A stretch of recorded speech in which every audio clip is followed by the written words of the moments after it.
From the moment I started playing Expedition 33, it's become one of the most unforgettable RPG experiences I've ever had. But does it live up to all the critics' hype, and how is it different from other games like Final Fantasy? How's it going, guys? Mike here, and after spending the last 40 plus hours binge playing Expedition 33, I wanted to share my thoughts on how I like the game as well as whether or not I'd recommend it to you guys.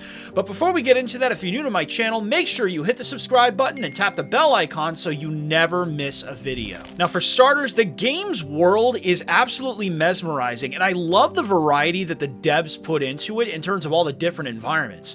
I mean, you've got all these different rocky mountains, you've got the forest, you even got this cool little Noko village that you end up going to later in the game that allows you to interact with all these different characters. It also has a lot of red wood and brush around it. In addition, the lighting effects look absolutely amazing, and you could really see the light rays shining down, you can see all the leaves dancing in the wind.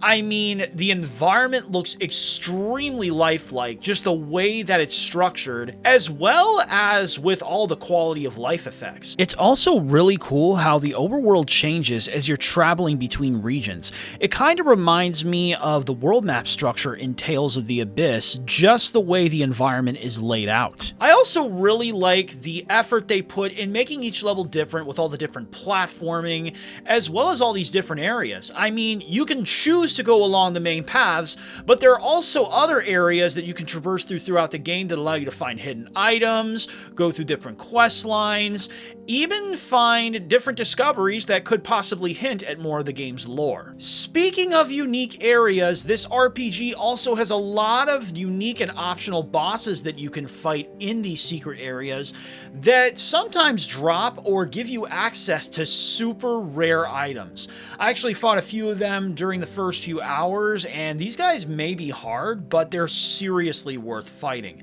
It kind of reminds me of Final Fantasy 13 because you had a few bosses like this, including some kind of giant elephant boss that is notoriously one of the hardest to beat in the game. And if you haven't leveled up already, you can always go back and reassign skill points. There's even an option to respec, and you can also go to your skill tree and unlock more skills. Also, later on in the game, once you meet the curator, you can also use him to upgrade your weapons, assign more Lumina points. I mean, it just makes things so much easier, and I love how the devs approach the accessibility with this. The game also has an unforgettable cast of characters, and I think some of my favorites are probably Gustav, Verso, and Mael.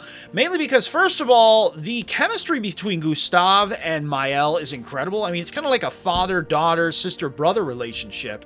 And you've also got Verso, who's extremely mysterious. Also, I love that they chose Ben Starr to play Verso. I mean, you could literally hear the Clive Rossfield in his voice, and it sounds perfect. I mean, Verso's got that mysterious, gritty tone where he's like, "I'm sorry about your friend." But he sounds a lot better than I do, so don't take my voice for it. But seriously, Ben Starr has done an exceptional job so far voicing the character. I also loved Charlie Cox's and Jennifer English's performances as Gustav and Mael.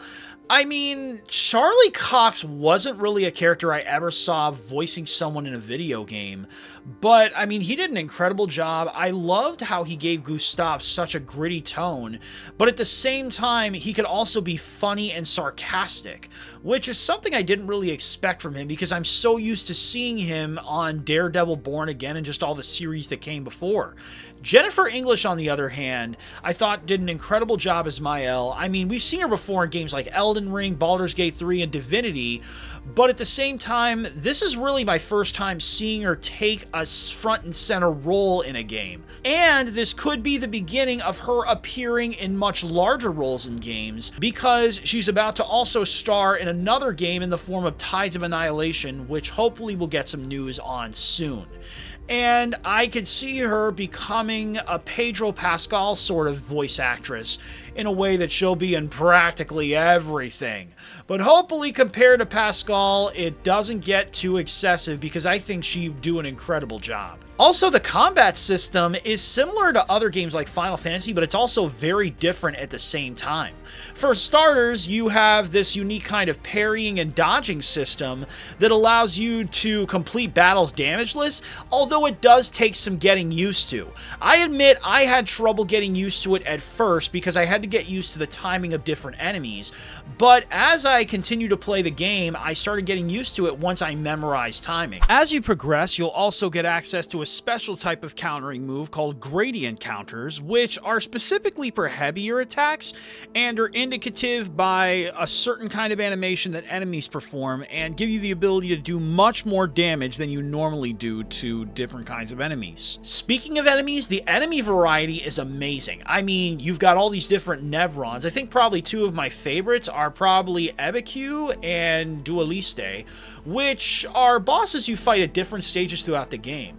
Now, I also want to preface that some of these bosses have multiple health bars in different phases. The Lamp Master is one of them, and he actually took a few attempts for me to beat. Also, with the combat, I love the integration of the AP gauge system, as well as all these different attack animations and just how you can execute them.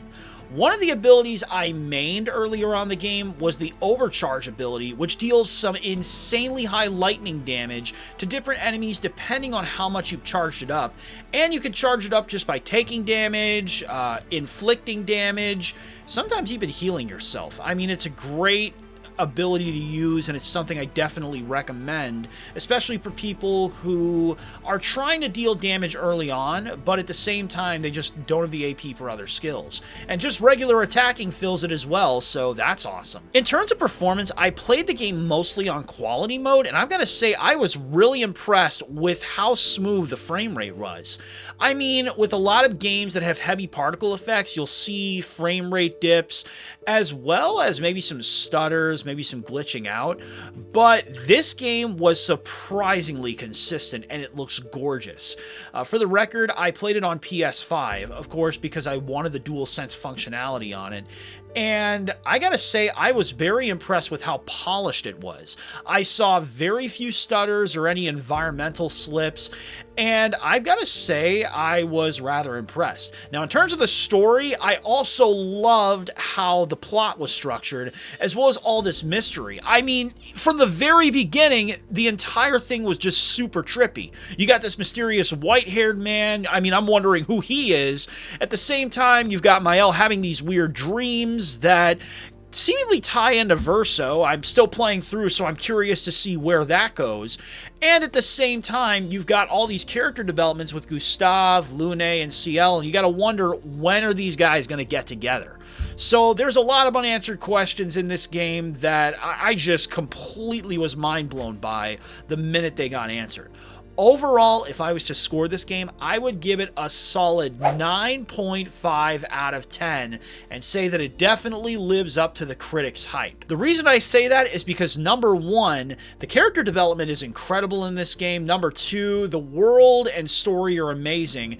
And number three, the combat is super fun. I mean, it's like it combines action games with turn-based RPGs. Although I will say that on normal mode, it's a bit difficult, but I gotta say there's a lot of different opportunities to overlevel, so I was pretty much prepared for it. Now, in terms of awards, I could see this game getting nominated for Game of the Year, but I could also see it possibly getting nominated for Best Soundtrack, definitely Best RPG, and Best Art Direction. I mean, the art style in this game is incredible, and I hope that when Sandfall Interactive makes their next game, they follow the same formula as they did on Expedition 33. And Ubisoft, I hope you're watching, because these are all your former devs that are making this, and seriously, they did a fantastic job. But anyway, back to the point. I highly recommend this game for anyone looking for something new to play, anyone who's an RPG fan, as well as anyone who wants a fun challenge. And you can tell that the game's been extremely successful because in just the first few days of its launch, it's already sold over 1 million copies worldwide. But but I want to hear your thoughts. Are you guys planning on picking up the game, or are you guys currently playing it? What's been your favorite moment so far from Expedition 33? Let me know in the comments section below, and be sure to subscribe to my channel so you're up to date with all the latest gaming news and reviews. Until then, thanks for watching, and as I dive back into the world of Expedition 33, remember, let us lay the path for those who come after. Hey everyone, thanks for checking out the Mic Check XP YouTube channel. Make sure you hit the subscribe button so you never miss an upload, and tap the bell icon so you're notified every time a new video is posted. And be sure to leave your thoughts and insights in the comments section and invite a friend to check out these videos. Thanks for watching, and I'll see you back here next week. Take care.